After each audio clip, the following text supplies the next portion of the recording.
बड़ी खबर, चीन का एक और बहुत बड़ा कांड। चीन ने दुनिया के सबसे सूखे रेगिस्तान के इलाके में 2796 मील की एक और ग्रेट वॉल ऑफ चाइना बना डाली। जी हाँ दोस्तों, ये एक सच है। कहां बनाई है, क्यों बनाई है, ये जानने के लिए बने रहिए इस वीडियो के अंत तक। दुनिया का सबसे सूखा रेगिस्तान, ऐसा रेगिस्तान जो 12,95,000 किलोमीटर तक फैला हुआ है। जहां तक नजरें जाती हैं सिर्फ रेत ही रेत दिखाई देती है। न यहाँ कभी बारिश हुई, ना किसी ने यहाँ पर पेड़ की कोई शाख देखी। ऐसी जगह जहाँ इंसान कभी नहीं जाना चाहेगा। लेकिन चीन इस रेगिस्तान में एक नया ग्रेट वॉल ऑफ चाइना बनाने जा रहा है। 8वीं शताब्दी में चीनियों ने the great wall of China बनाया था ताकि उनके देश की सुरक्षा मंगोल वासियों से हो सके।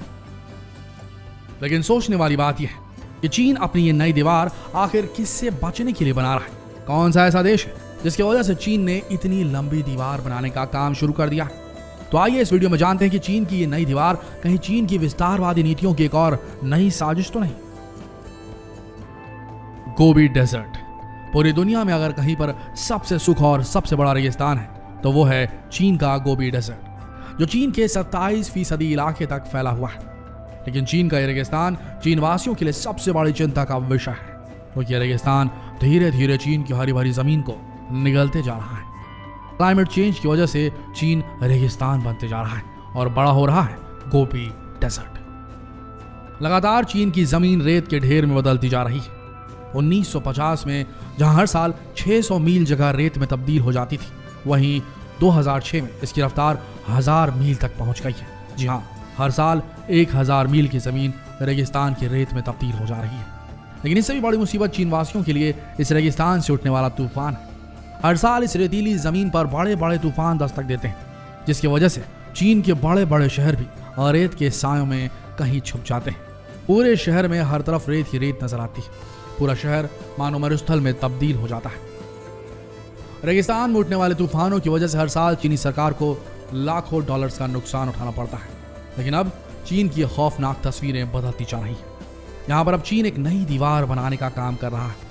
चीन के नॉर्थ इलाके, जहाँ पर सबसे बड़ा रेगिस्तान हुआ करता था, आज वो धीरे धीरे चीन की 2796 मील लंबी दीवार में तब्दील होता नजर आ रहा है। और ये दीवार ईंट पत्थर की नहीं बल्कि हरे भरे लंबे लंबे पेड़ों की है। जी हाँ, चीन का forest protection of the 3 norths project, ये वही प्रोजेक्ट है जो चीन काफी लंबे समय से इस रेगिस्तान में पूरा करते आ रहा है। और इस प्रोजेक्ट की बदौलत चीन का यह रेगिस्तानी इलाका जो कभी वीरान हुआ करता था, आज वो पूरी तरीके से बदलता हुआ नजर आ रहा है। असल में चीन हरे भरे पेड़ों की दीवार को इसलिए बना रहा है ताकि गोबी डेजर्ट से उठने वाले तूफान और उसके एक्सपेंशन को रोका जा सके। और चीन का यह दावा है कि अगर वो सब कुछ प्लान के हिसाब से करता रहा तो आज जहां चीन में 5% जंगल है, वो 2050 तक 50% तक पहुंच जाएंगे। यानी कि इस देश का आधा क्षेत्रफल जंगल में तब्दील हो जाएगा। क्या चीन रेगिस्तान को जंगलों में तब्दील कर पाएगा? क्या इतना बड़ा टेराफॉर्मिंग एफर्ट कामयाब हो सकता है? क्या चीन ने पृथ्वी की सतह को टेराफॉर्म करने की तकनीक जुगाड़ ली है, इजाद कर ली? टेराफॉर्म करने का मतलब होता है पहाड़ों को समतल बना देना या समतल को पहाड़ बना देना, अपने हिसाब से पठारों को चेंज कर देना, पूरे लैंडस्केप को चेंज कर देना। इसे ही कहा जाता है टेराफॉर्मिंग।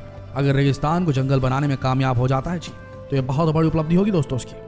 लेकिन यहाँ पर सबसे बड़ी बात यह है कि चीन का ये प्रोजेक्ट कोई नया प्रोजेक्ट नहीं है, बल्कि ये प्रोजेक्ट 1978 से चलाया जा रहा है। और 1978 से इस प्रोजेक्ट की वजह से चीन का रेगिस्तान एक अलग ही रूप में नजर आ रहा है। इस पूरे प्रोजेक्ट को पूरा करने के लिए चीनी सरकार में इतनी बेताबी थी कि उन्होंने वहां के नागरिकों को भी इस प्रोजेक्ट में शामिल कर लिया। लोगों से कहा गया कि हर व्यक्ति को 3 पेड़ लगाने, ताकि आने वाले भविष्य में वो सुनहरा कर सके अपने फ्यूचर को। इतना ही नहीं, इस प्रोजेक्ट को पूरा करने के लिए कई प्राइवेट लैंड्स को ऑक्यूपाई किया गया, उन्हें जब्त कर लिया गया, उन पे कब्जा जमा लिया गया।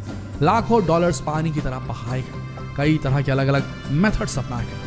कई बड़े बड़े प्रोफेशनल्स को हायर किया गया। कई बड़े बड़े चीनी अधिकारी और मंत्री भी फील्ड में उतरकर प्लांटेशन का काम करते हुए नजर आए। बड़े बड़े रेगिस्तानी इलाकों में हेलीकॉप्टर और प्लेन की मदद से रेगिस्तान में बीजारोपण का काम किया गया। और यही वजह है कि चीन में जहां 5% जंगल हुआ करते थे, आज वहां 13% तक पहुंच गए। लेकिन चीन के इस प्रोजेक्ट की वजह से चीन में रहने वाले लोगों में भी एक बहुत बड़ा बदलाव नजर आया है। कई लोगों ने बीज उगाने का काम शुरू कर दिया, क्योंकि उन्हें पता है कि प्रोजेक्ट काफी बड़ा प्रोजेक्ट है और काफी लंबे समय तक चलने वाला है। जिसकी वजह से ऐसे कई लोग हैं जो बीज बेच कर वाकई में अमीर, बहुत ज्यादा अमीर बन चुके हैं। लेकिन दोस्तों, एक रेगिस्तान को जंगल में तब्दील करना इतना आसान नहीं होता।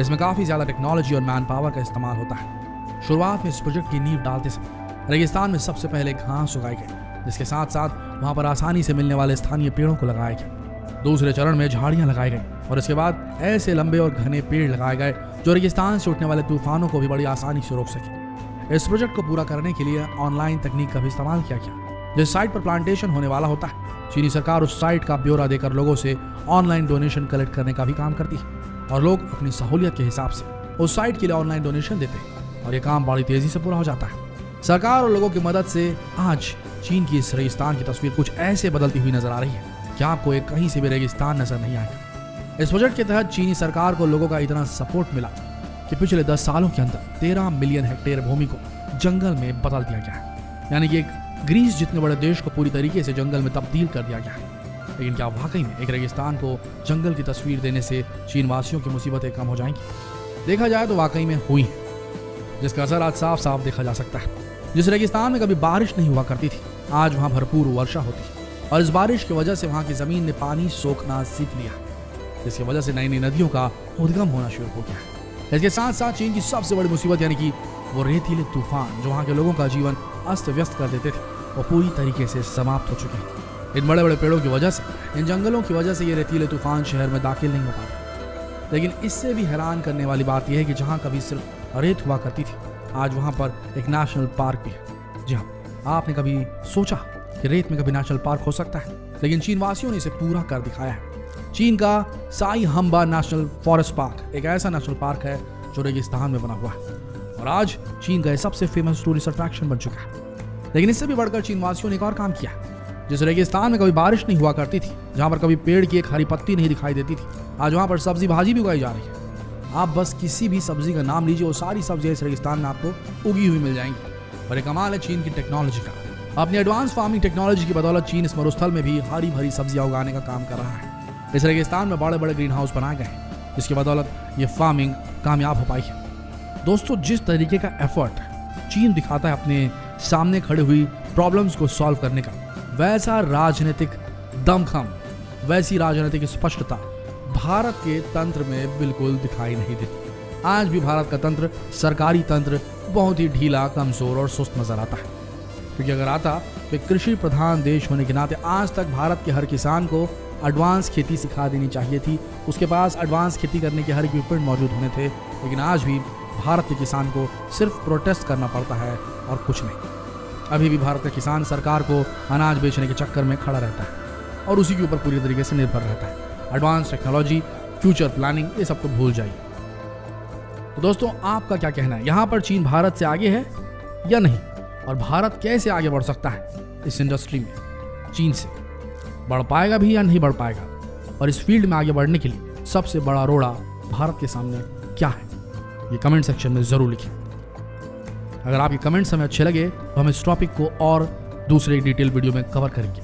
तो जितना हो सके इस वीडियो को शेयर करें फेसबुक पर, व्हाट्सएप पर, यूट्यूब पर, क्योंकि रेगिस्तान को वापस जंगल बनाना एक बहुत बड़ी तकनीक और बहुत सारे एफर्ट का कमाल है दोस्तों। इसे लोगों तक इस जानकारी को पहुंचाना बेहद जरूरी है।